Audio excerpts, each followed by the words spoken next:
Good morning and welcome to Kenya and to the Masai Mara, more specifically to the Mara Triangle. My name is Brent Smith. I have the very talented expert on camera with me today, and we've got Daniel making sure I don't get lost or do anything silly. Now, we found something quite special that I know a lot of our long-time viewers have been asking about. Are we going to see it in the Mara? The answer is yes. Without further ado, over my shoulder, now we have a pair of secretary birds on a nest, so this is very exciting. It's definitely something we can keep an eye on and see how that chick develops. We can't see whether there's a chick in it yet, but the fact that both adults are there could be an egg, there could be a chick, but this is definitely something we are going to keep an eye on over our time in the Masai Mara. Isn't that very, very exciting? Now, of course, this is ideal habitat for a secretary bird. Nice long grass, lots of snakes and lizards to trample, and they have a very varied diet and quite a big home range. Now, and they can have home ranges depending. Actually, I don't know about the Masai Mara. They probably have a much smaller home range in the Masai Mara than they do in the Greater Kruger. In the Greater Kruger, they can have up to 5,000 to 6,000 hectare home ranges, but of course, it isn't the most perfect ideal territory or habitat like they have here. So there we go. They're just waking up. They're probably going to head out foraging in the next little while, but I couldn't resist showing you the secretary birds on their nest. Isn't that so cool? Remember, use the hashtag SafariLive if you've got any questions for us. It looks like they're doing a little bit of allo grooming at the moment, so they do mate for life, so you can see that affection between the adults. It's very important that they maintain that that affection, and it'll make for a strong pairing and then normally a very good parenting pair. Isn't that just so cool? Now, I'm sorry, I'm just got to move around to get my bum down.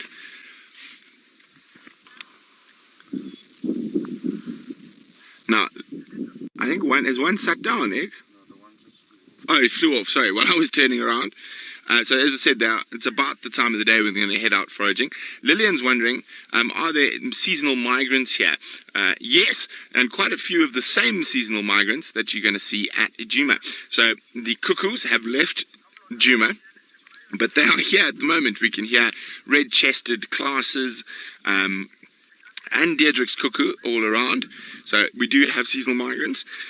There's also quite a few seasonal migrants that we're not going to see at Djuma, and that only come as far to this as to come to this massive grassland, and we will be keeping our eye out for those as we meander through. So today is quite an exciting day. We're exploring areas we haven't been to before, testing our signal and stuff like that. So if you don't see too much of us today, we do apologize, but we need to get it all figured out before this weekend. Isn't that just... Oh, now Eggs, if you go directly above the secretary bird and slightly to the right, there's a couple of dots that look like rocks. Some of them are rocks. Two of them are buffalo. Can you see them? There we go. So you can see there's some ravines and thickets up along the escarpment, and the buffalo bulls tend to, or quite a lot of buffalo bulls tend to really, really like that area. Now, there's also a pride of lions that live in this area called the Sausage Pride. The Sausage Pride, that sounds like a funny name for a pride of lions, but it's because they like to sleep under sausage trees. And, well, we've got our local expert with us. So, Daniel, how many lions in the Sausage Pride, more or less? There are 3 females. So 3 females? They have 5 cubs. And 5 cubs. So while we are going through this area that we haven't really explored yet, we will be keeping an eye out for the Sausage Pride. Now, this area, not too many people come to it this time of the year because the grass is very high, but you know, we've always got a bit of luck, don't we, Eggs? So we're going to hope we're lucky today. Sometimes it's better to be lucky rather than good. Okay, so we're going to start meandering on again and see what else we can find, but that secretary bird nest is a really, really nice find. And let me just do a quick scan along the escarpment with my binoculars, see if there isn't a lion lying under a rock or under one of those balanites trees, as we've seen in this area, even up in the tree. Now there's a couple of interesting species that we're going to be looking for in this area that we haven't seen, and I don't think have ever been seen on the live drives. And one of them is a boha reedbuck, which occur in the long grass and obviously quite hard to spot at the moment, but we will be doing our best to try spot them. And also in certain parts we might see oribi, so lots of cool things to look forward to. But unfortunately only those two buffaloes and the secretary bird sitting in that spot. Oh, Chris is wondering, what is the water supply for this area? Well, Chris, it's actually quite fascinating. So in South Africa, we only have one rainy season. Here you have two rainy seasons. You have the small rains and the big rains. And a lot of the water, and this is what we would probably call an inundated area. So in the middle of the big rains, or if it's rained recently, there's no ways we could drive here. We'd be stuck for days. So this side of the Masai Mara, up against this beautiful massive escarpment, gets more rain. So there's a lot of little streams and seeps that come out of the escarpment and eventually flow down into a big swampy area that's behind us, which is part of the Mara River floodplain.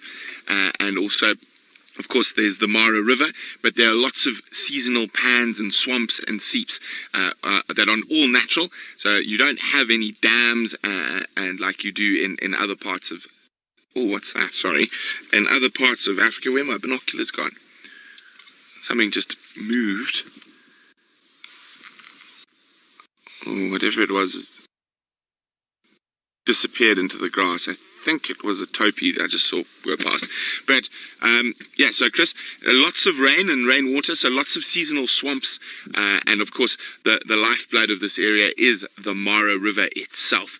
So the river, as it meanders through, up in the northern area we've got the forests, but as the area we're going to this morning, hopefully we will have signal there, is a lot more open, and the grasslands come right up to the edge of the Mara River.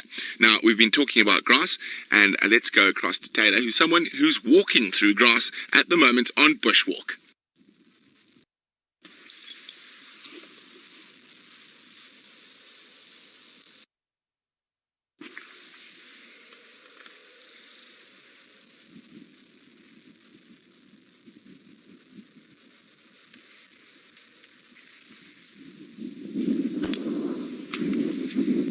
Hi guys! So we're way down in the south. We're heading down towards the Tanzanian border. We are hoping we might find some cheetah a little bit later. But while we're here, there's some incredible stuff. And obviously this is an area that's really, really rich in history. And the Masai Mara isn't a national park. It's actually a national reserve. And it's still owned by the local Masai people. And in doing so, they maintain certain rights. And if you look here, you can see on the side of the road, it looks like massive big animal tracks. Now these are actually cattle tracks, and for 2 Saturdays a month, the Masai will bring their cattle down here to a salt lick that's a little bit further away. Now you can see where they come out of the mountain. You see that eggs there, where there's a seep, and that's the cattle come down this gully, and you can have 3,000 head of cattle, according to what I've read, utilize the salt lick. Now, at this time of the year, they don't. And there's a very good reason, which we found out a little bit earlier. Fortunately, they're not too hungry, but we have found tsetse flies. Oh, what's that running? It's topi in the distance. But we have one tsetse fly. I think I've managed to attack the rest. Well, there's a few, but yeah, there's one there. So the tsetse fly, of course, transmit a disease called sleeping sickness. In human beings, the last recorded case was quite a long, or last recorded fatality was a long time ago in the 60s.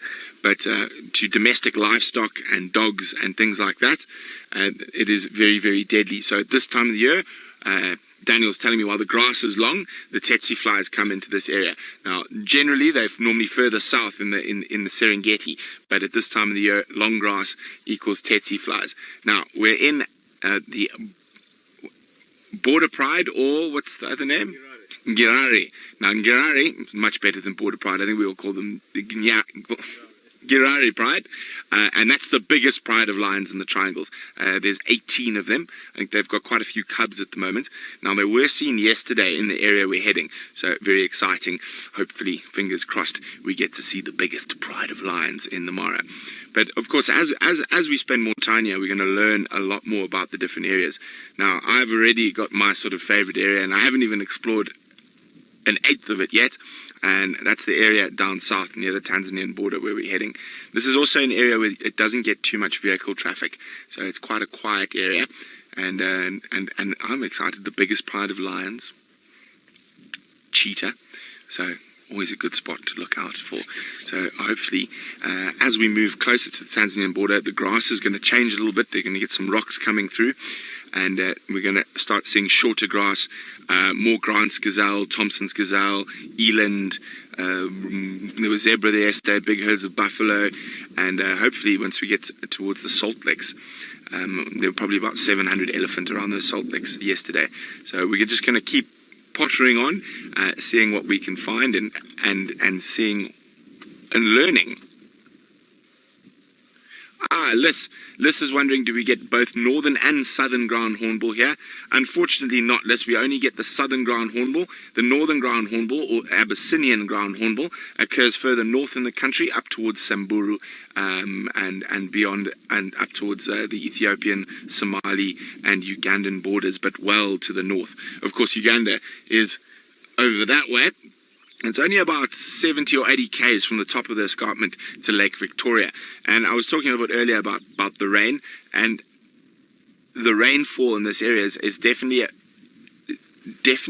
affected by Lake Victoria. So all that condensation and evaporation that comes off Lake Victoria creates this amazing lush grassland, especially on this side of the Masai Mara up against the escarpment. Now, I'm going to go see if we can find the border pride, the biggest pride of lions in the Mara Triangle.